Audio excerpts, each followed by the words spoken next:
η κουβέντα όλη γίνεται για την οικονομία, τι γίνεται?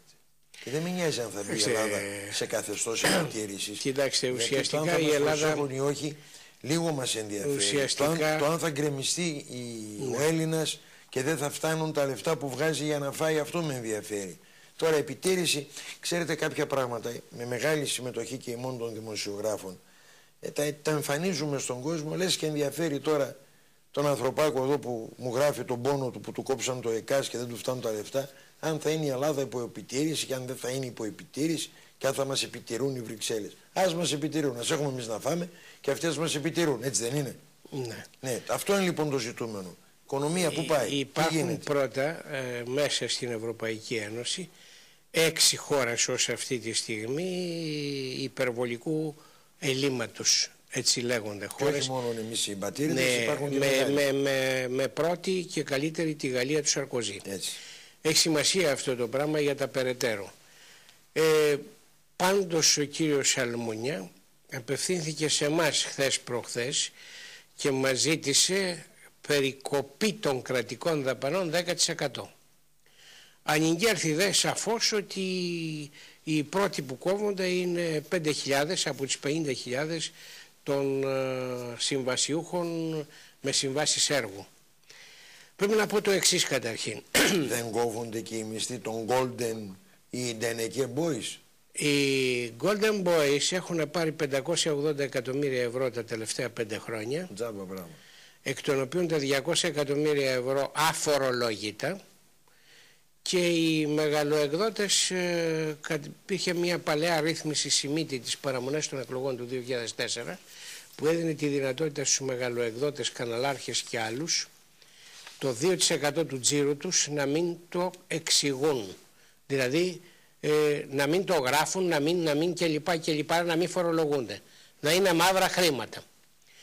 Και εγγράφει ότι υπάρχει η διάθεση αυτή να γίνει ξανά αυτό το πράγμα, να έρθει, γιατί κατηργήθη σε πρώτη φάση όταν ήρθε η κυβέρνηση Καραμαλή και μάλλον επανέρχεται. Εάν συμβαίνει αυτό το πράγμα θα είναι η εσχάτη πλάνη χείρων της πρώτης. Εγώ να σας πω τώρα, ουσιαστικά ο Αλμούνια μας έβαλε σε επιτήρηση. Τυπικά θα ληφθεί και η απόφαση του ΕΚΟΦΗΝ κλπ. Το πρόβλημα είναι το εξής, ότι ενώ λέει η δική μας οικονομία είναι καλύτερη από την οικονομία της Γαλλίας και τα μέτρα για τους Γάλλους, τους Ισπανούς και τις άλλες 3-4 χώρες θα ισχύσουν για το 2010. Σε εμάς ζήτησε να ισχύσουν αμέσως επειδή εμφανίζει σε εμάς αύξηση του ΕΠ 0,2%. 0,2% είναι αρνητική αύξηση στην ουσία. Είναι 0. 0 ισοπηλίκων. Εν πάση περιπτώσει. Το θέμα είναι ότι εάν διαβάσει κανείς εγχειρίδια οικονομίας, και θα παραπέμψω τους τηλεθεατές που μας παρακολουθούν και θέλουν να διαβάσουν κάτι περισσότερο, κυκλοφορεί ένα βιβλίο του Μισελ Αλιετά, ενός κορυφαίου Γάλλου οικονομολόγου, κυκλοφορεί στα ελληνικά αυτές τις μέρες, εδώ και μια εβδομάδα, με τίτλο «Η κρίση της οικονομίας». Εκεί θα δουν ο άνθρωπος ο οποίος είναι εκ των ελαχίστων οικονομολόγων που προέβλεψαν την έλευση αυτής της κρίσης, να λέει ότι πρωτίστως αυτό που πρέπει να συμβεί την ώρα της κρίσης είναι να αυξηθούν οι δαπάνες του προϋπολογισμού, να αυξηθούν οι κρατικές δαπάνες. Εδώ Αλμούνια κάνει το ακριβώς αντίθετο. Μας ζητάει να μειώσουμε τις κρατικές δαπάνες. Μα με την αύξηση των κρατικών δαπανών θα μπορούν πρώτα η τράπεζα, η εθνική, πρέπει να επανακρατικοποιηθεί αμέσως, χωρίς καθυστέρηση. Και δεύτερον, όπως γίνεται και σε άλλες και χώρες, δεύτερον να υποχρεωθεί, αυτή ήταν στο παρελθόν κρατική, τώρα έχει μείνει με 18% μόνο το κράτος, να κρατικοποιηθεί και το κράτος να κάνει το κουμάντο σε αυτή την ιστορία και να δώσει εντολή οι μικρομεσαίες επιχειρήσεις οι οποίες στην Ελλάδα παράγουν το 80% των νέων θέσεων εργασίας, δημιουργούν το 80% των νέων θέσεων εργασίας και διατηρούν, αν θέλετε, το 80% των θέσεων εργασίας. Μάλιστα ο Γενικός Διευθυντής του Διεθνούς Γραφείου Εργασίας σε μία δήλωσή του χθες είπε διεθνώς δημιουργούν οι μικρομεσαίες το 50%. Στην Ελλάδα το 80%, διεθνώς το 50% των θέσεων εργασίας πρέπει να ενισχυθούν με ρευστότητα δανειακή για να μπορούν, πώς το είπατε? Τέμπε. Έτσι το λένε. Ναι. Ενισχύουν. Τις τράπεζες ενισχύουν. Όχι, ενισχύουν και τους μικρομεσαίους. Ένας στους 2, ένας στους 3 παίρνει ένα δανειάκι. Στις τράπεζες υπάρχει αυστηρό καθεστώς. Να δείτε. Κατατίθεται ο νόμος σύμφωνα ξέρω με τον οποίο τώρα άρχισαν να αγριεύουν λίγο. Δεν ξέρω πόσο θα αγριεύσουν, αλλά τους είπαν αυτά τα λεφτά που σας δίνουμε δεν είναι για να τα κάνετε διανομές στις μετοχές, ούτε για να καλύψετε τις ζημιές που έχετε στα υποκαταστήματα των βαλκανικών χωρών, αλλά θα τα δώσετε στον κοσμάκι. Έτσι είπαν. Έτσι είπαν.